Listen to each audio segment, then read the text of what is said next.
للہ رب العالمین والصلاة والسلام علی سید الانبیاء والمرسلین وعلی آلہ واصحابہ اجمعین وعلی من تبعہم بإحسان الی یوم الدین۔ سامعین و ناظرین، سیرت النبی صلی اللہ تعالی علیہ وسلم کے عنوان پر ایک نئے درس کے ساتھ آپ کی خدمت میں حاضر ہیں۔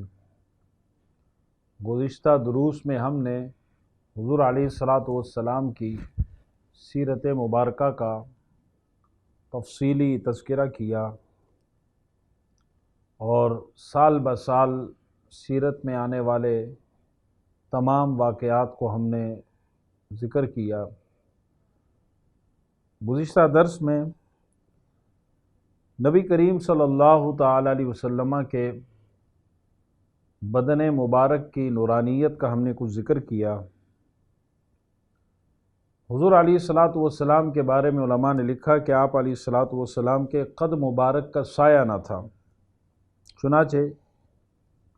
ایک صحابی ہیں حضرت ذکوان، وہ یہ حدیث بیان کرتے ہیں کہ دھوپ، سورج کی دھوپ اور چاند کی چاندنی میں رسول اللہ صلی اللہ تعالی علیہ وسلم کا سایہ نظر نہیں آتا تھا، اور یہ حضور علیہ الصلاۃ والسلام کے خصائص میں سے ہے کہ آپ علیہ الصلاۃ والسلام کو اللہ نے بے سایہ بنایا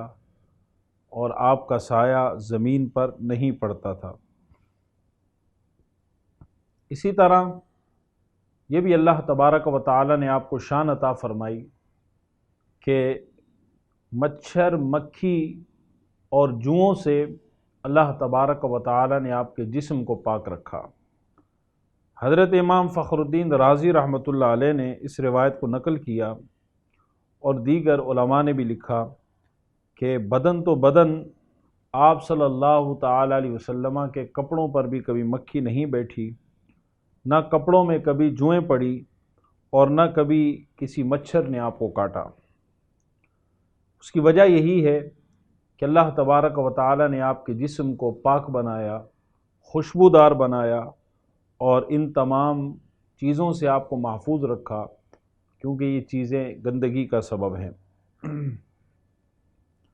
حضور اقدس صلی اللہ تعالی علیہ وسلم کے دونوں شانوں کے درمیان کبوتر کے انڈے کے برابر مہر نبوت موجود تھی۔ بظاہر یہ ایک گوشت کا ٹکڑا تھا جو جسم سے ابھرا ہوا تھا۔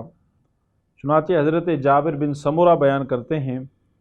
کہ میں نے رسول اللہ صلی اللہ تعالی علیہ وسلم کے دونوں کندھوں کے درمیان کبوتر کے انڈے کے برابر سرخ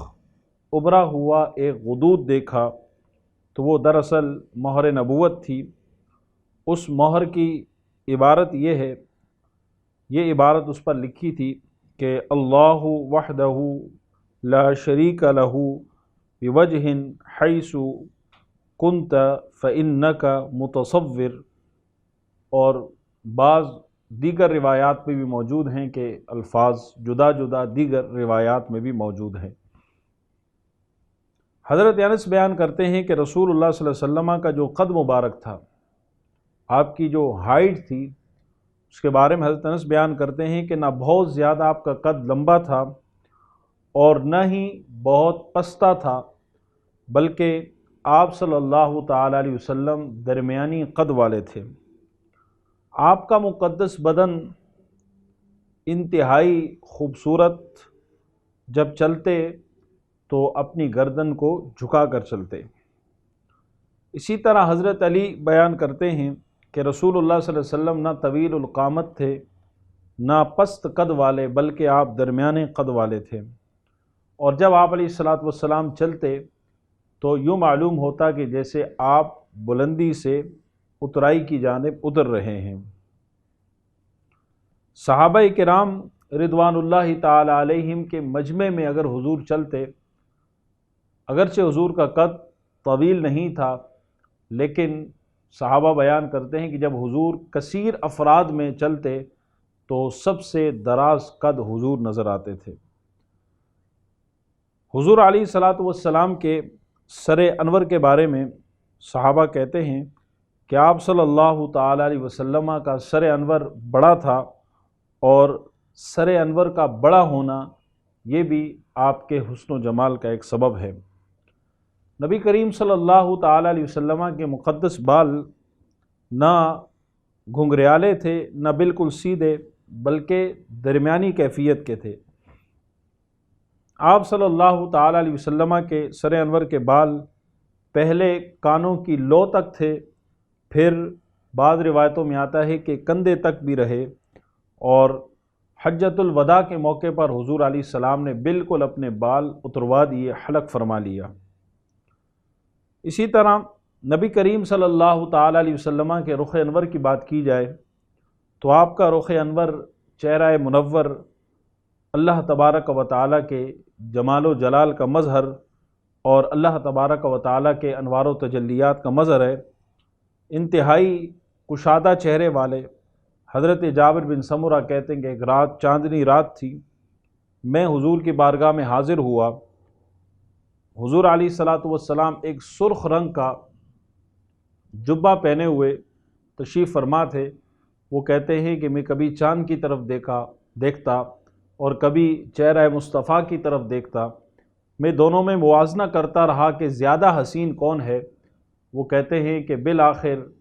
میں اسی نتیجے پر پہنچا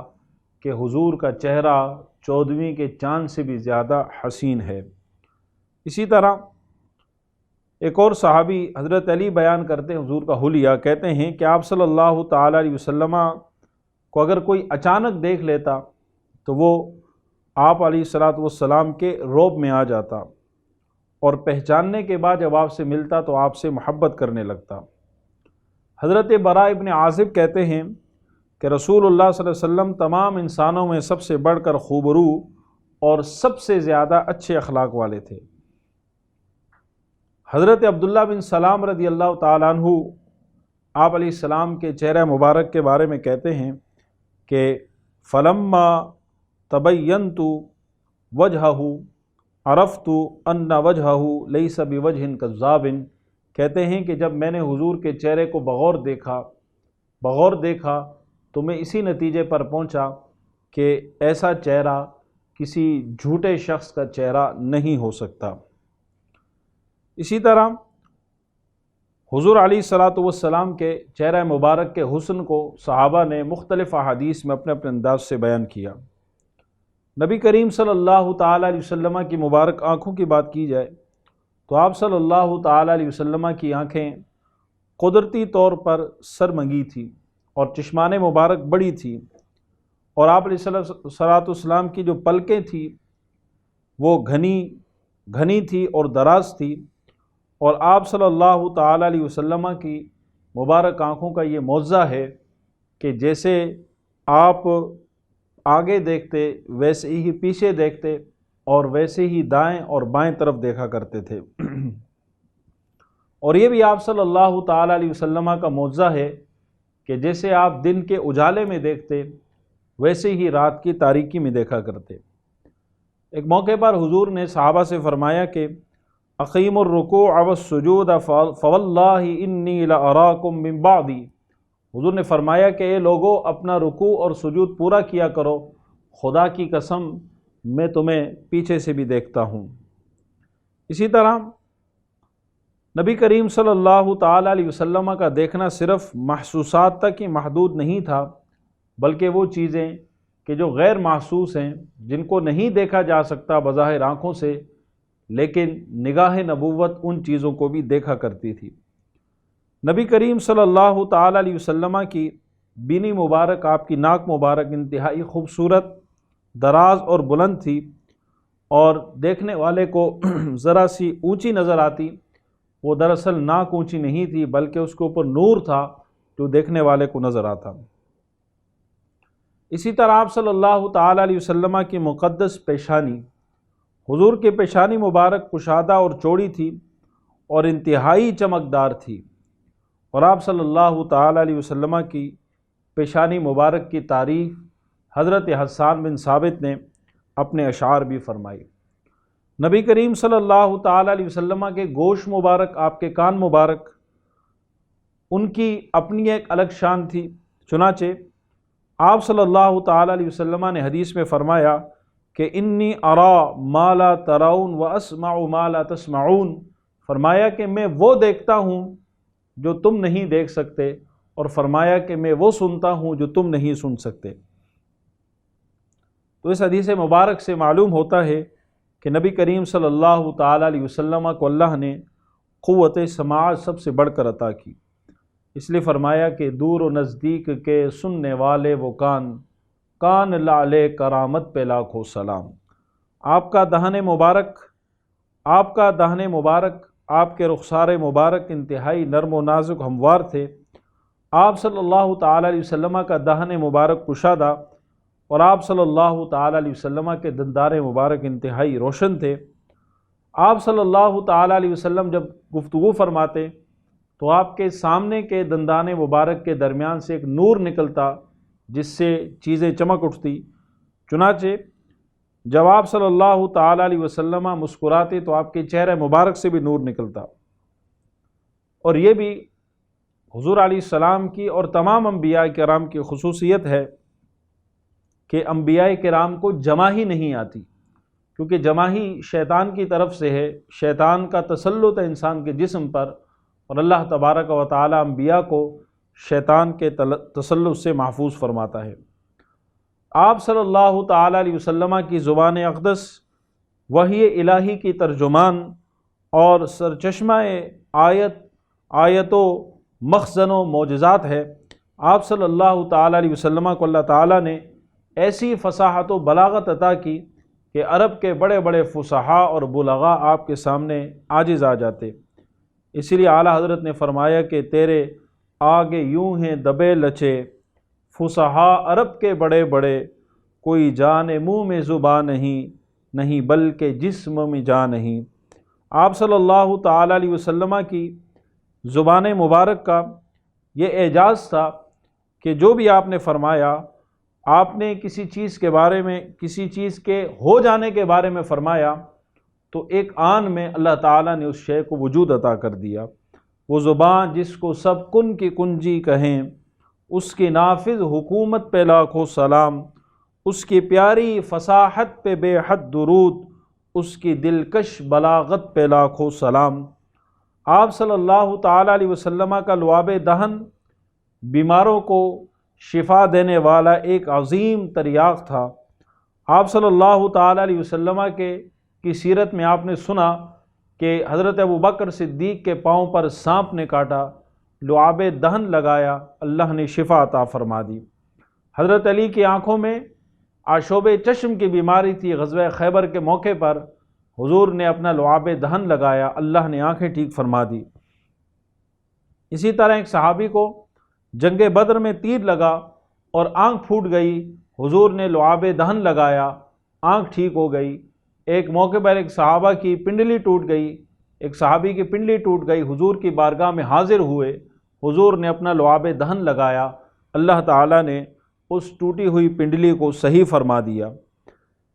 تو یہ سارے معجزات ہیں نبی کریم صلی اللہ تعالیٰ علیہ وسلم کے، جن کا تعلق شفا سے ہے۔ اس کے علاوہ حضور کے لعاب دہن کا یہ بھی معجزہ ہے کہ کھارے پانی کو آپ کے لعاب دہن نے میٹھا بنا دیا۔ چنانچہ مدینہ منورہ میں ایک کنواں تھا، حضرت انس بیان کرتے ہیں کہ اس کا پانی انتہائی کڑوا تھا، لیکن میرے آقا صلی اللہ تعالیٰ علیہ وسلم نے جب اس میں اپنا لعاب دہن ڈالا تو اس کا پانی اتنا میٹھا ہو گیا کہ مدینہ منورہ میں اس سے زیادہ میٹھے پانی والا کوئی بھی کنواں موجود نہیں تھا۔ چنانچہ امام بیہقی نے اس حدیث کو روایت کیا کہ رسول اللہ صلی اللہ علیہ وسلم عاشورہ کے دن دودھ پیتے بچوں کو بلاتے تھے اور ان کے منہ میں اپنا لعاب دہن ڈالتے اور حکم فرماتے ان کی ماؤں کو کہ وہ رات تک اپنے بچوں کو دودھ نہ پلائیں۔ آپ صلی اللہ تعالیٰ علیہ وسلم کا لعاب دہن ان بچوں کی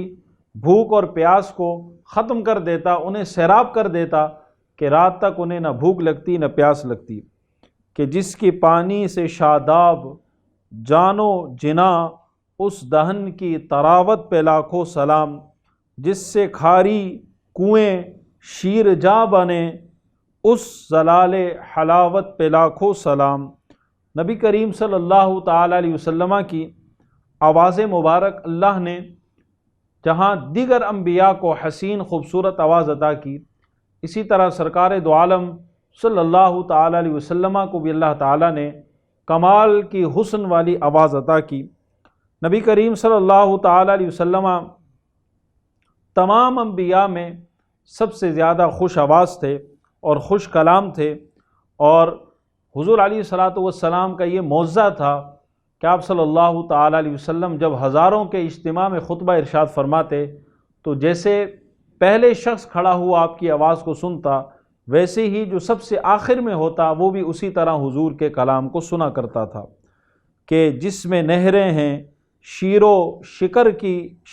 شکر کی رواں، اس گلے کی ندارت پہ لاکھوں سلام۔ حضرت حضور علیہ الصلاۃ والسلام کی مبارک گردن کے بارے میں حضرت ہند بن ابی حالہ بیان کرتے ہیں کہ نبی کریم صلی اللہ تعالیٰ علیہ وسلم کی مبارک گردن سراہی کی طرح نہایت معتدل اور سراہی کی طرح اور بالکل سڈول تھی، خوبصورتی اور صفائی میں نہایت بے مثل اور چاندی کی طرح صاف و شفاف تھی۔ آپ صلی اللہ تعالیٰ علیہ وسلم کے دست رحمت کے بارے میں صحابہ بیان کرتے ہیں کہ آپ کا دست مبارک گوشت سے بھرا ہوا تھا۔ آپ صلی اللہ تعالیٰ علیہ وسلم کی ہتھیلیاں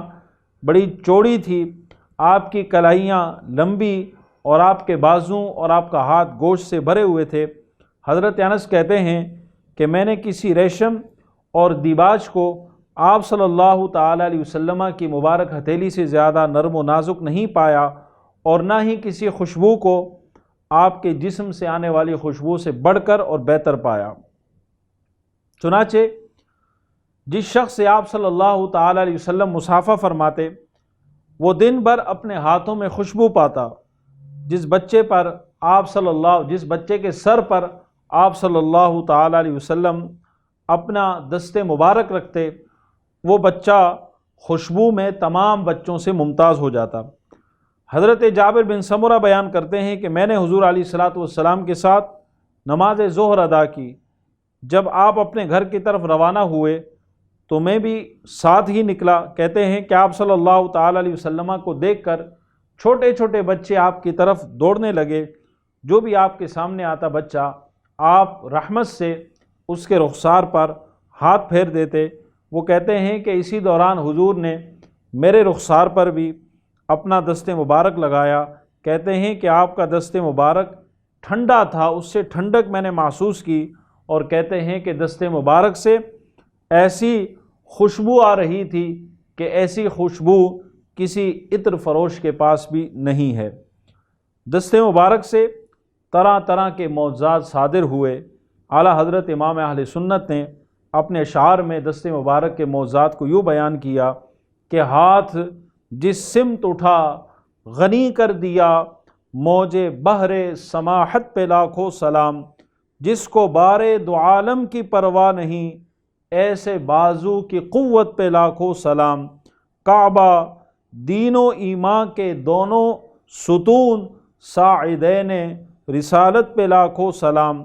جس کے ہر خط میں ہے موج نور کرم، اس کف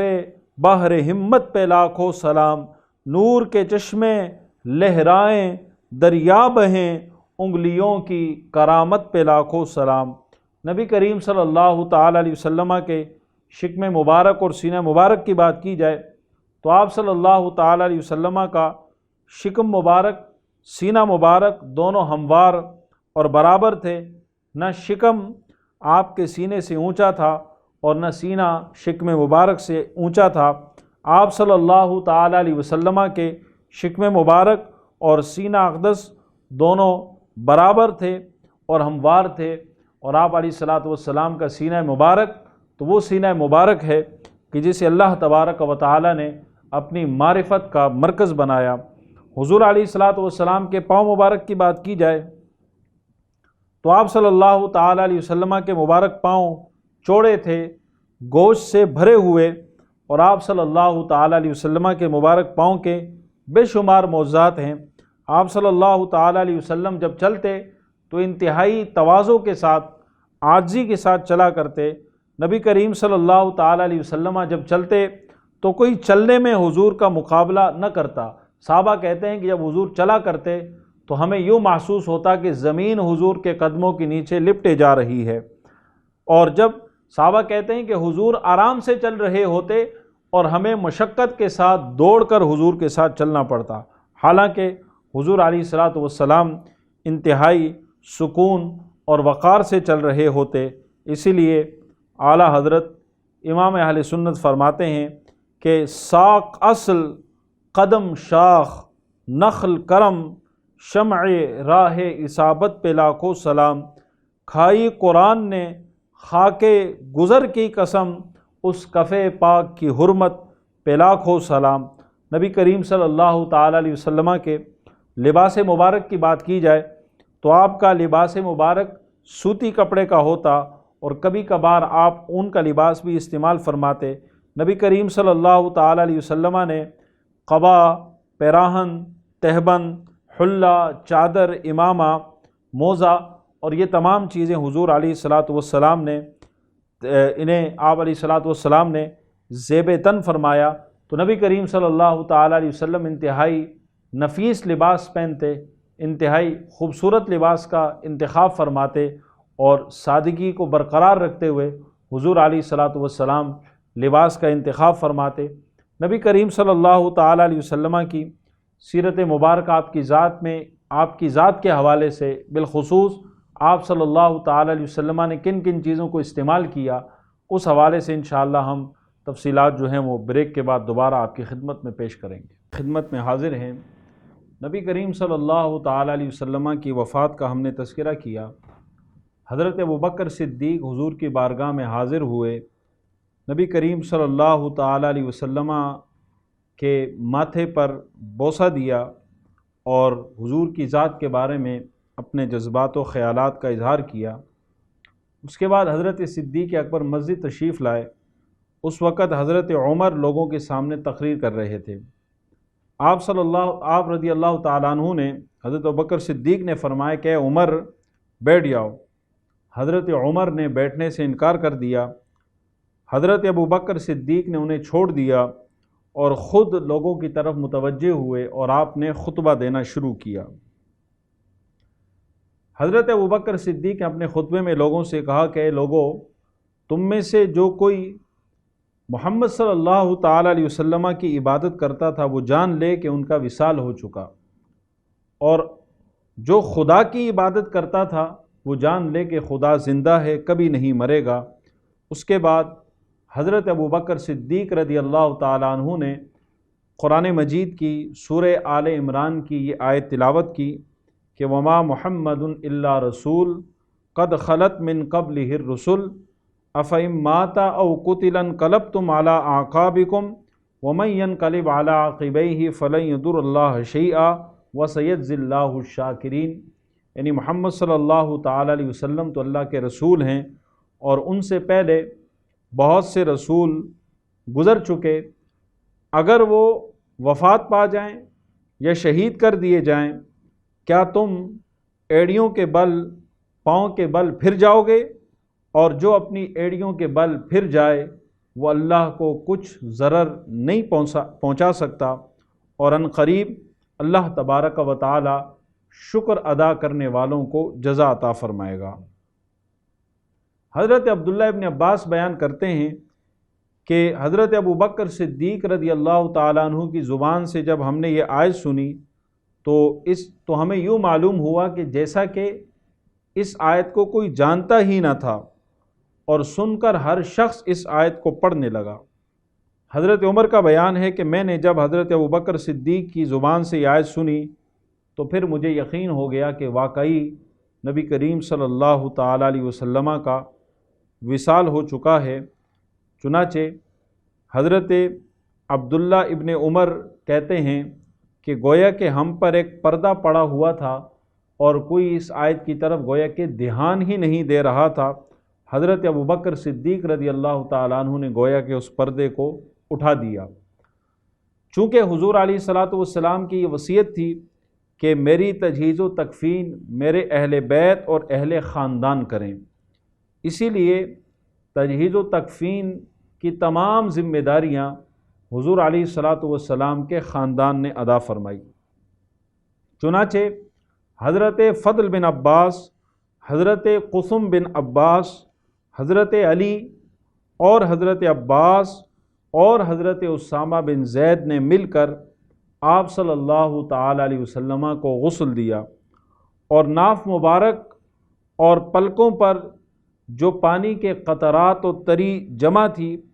حضرت علی کرم اللہ تعالی وجہ الکریم نے جوش عقیدت اور فرط عقیدت سے اپنی زبان سے اسے چاٹ لیا۔ غسل کے بعد 3 سوتی کپڑوں کا جو سحول گاؤں کے بنے ہوئے تھے، ان کپڑوں سے نبی کریم صلی اللہ تعالی علیہ وسلم کو کفن دیا گیا۔ ان کپڑوں میں نہ تو قمیص تھی نہ امامہ تھا، یعنی انسلے تھے وہ۔ جب نماز جنازہ تیار ہو گیا تو لوگ نماز جنازہ پڑھنے کے لیے ٹوٹ پڑے۔ نبی کریم صلی اللہ تعالی علیہ وسلم کی نماز جنازہ اس انداز پر نہیں ادا کی گئی جیسا کہ ہم نماز جنازہ ادا کرتے ہیں، بلکہ حضور علیہ الصلاۃ والسلام کی نماز جنازہ اس طرح ادا کی گئی کہ حضور علیہ الصلاۃ والسلام کے جسم مبارک کو حجرے کے اندر رکھ دیا گیا، اور تھوڑے تھوڑے لوگ اندر جاتے، پہلے مرد پھر عورتیں پھر بچے، تھوڑے تھوڑے لوگ اندر جاتے اور حضور کے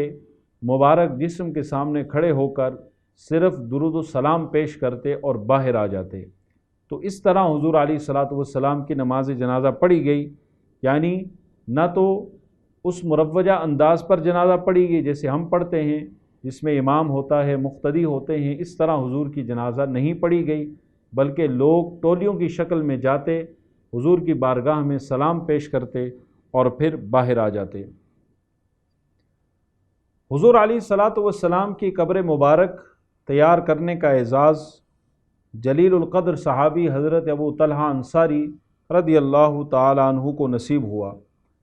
نبی کریم صلی اللہ تعالی علیہ وسلم کی جو قبر مبارک تیار کی گئی وہ بغلی قبر تھی، یعنی لحد نما تھی، جس میں اطہر کو حضرت علی، حضرت فضل بن عباس، حضرت عباس، حضرت قسم بن عباس نے قبر انور میں اتارا، لیکن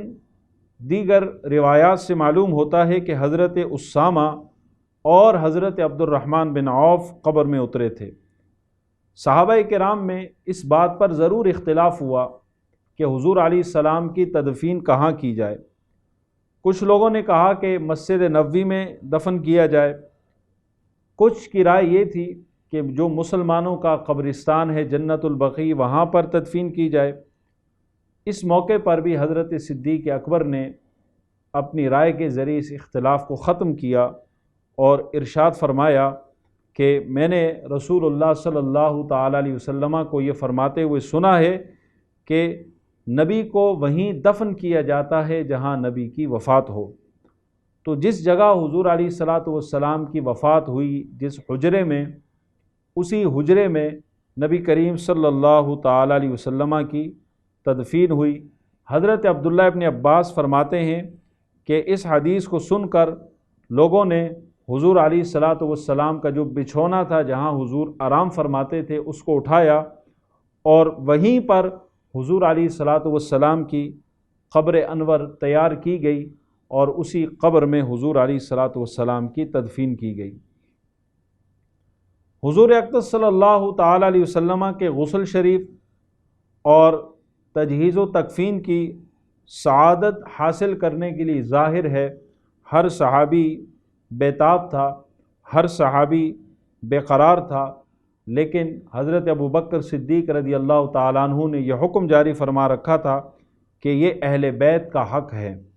اس لیے حضرت عباس اور اہل بیت نے کواڑ بند کر کے غسل دیا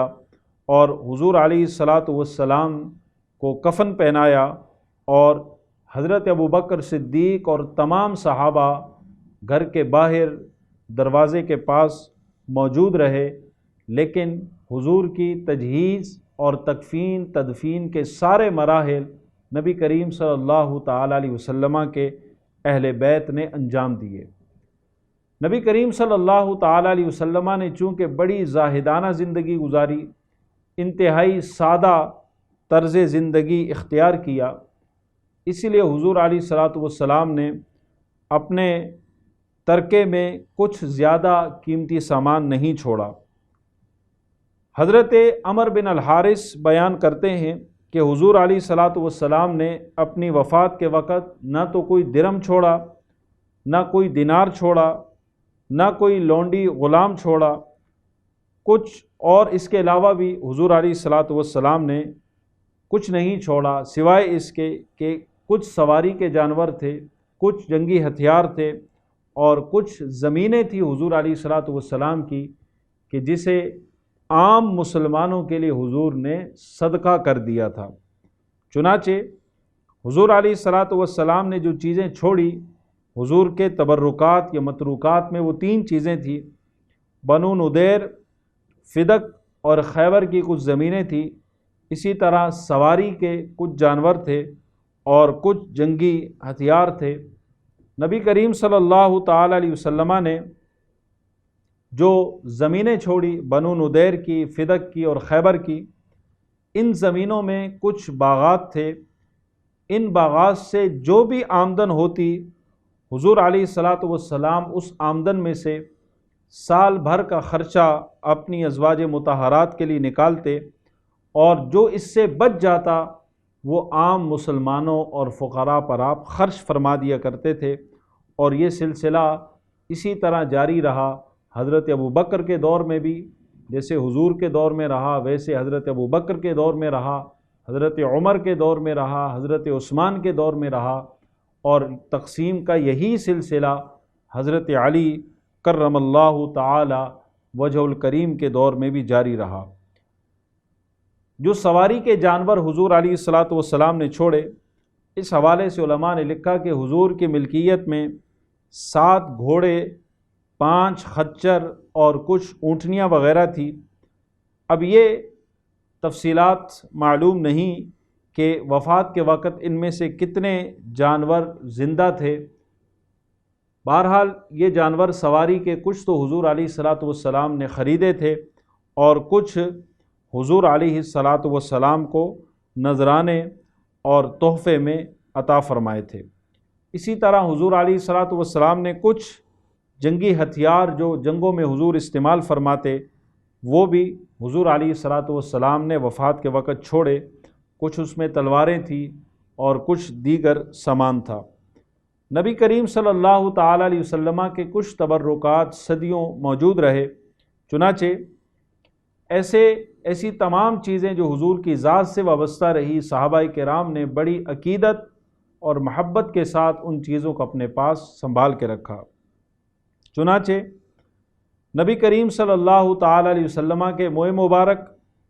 اور حضور علیہ الصلاۃ والسلام جس لکڑی کے پیالے سے پانی نوش فرماتے، وہ پیالہ بھی صحابہ کے پاس بعد میں صدیوں تک موجود رہا۔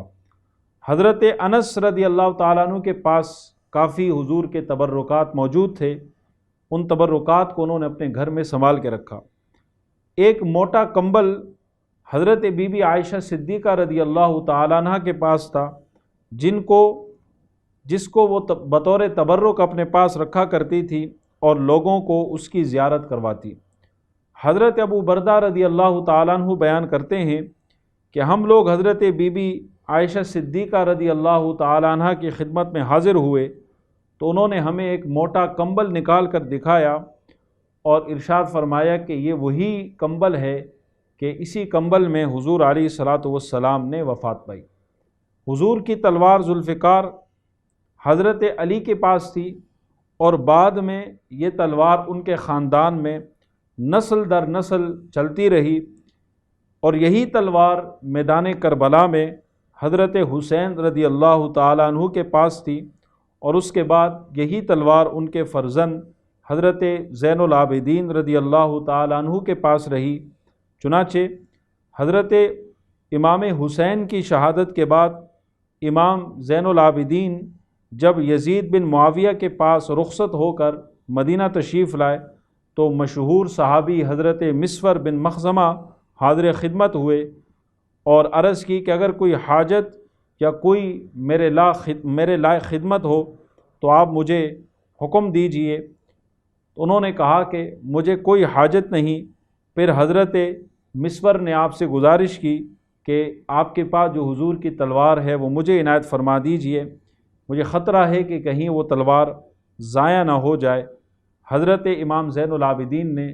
وہ تلوار دینے سے انکار کر دیا، کیونکہ وہ ایک یادگار تلوار تھی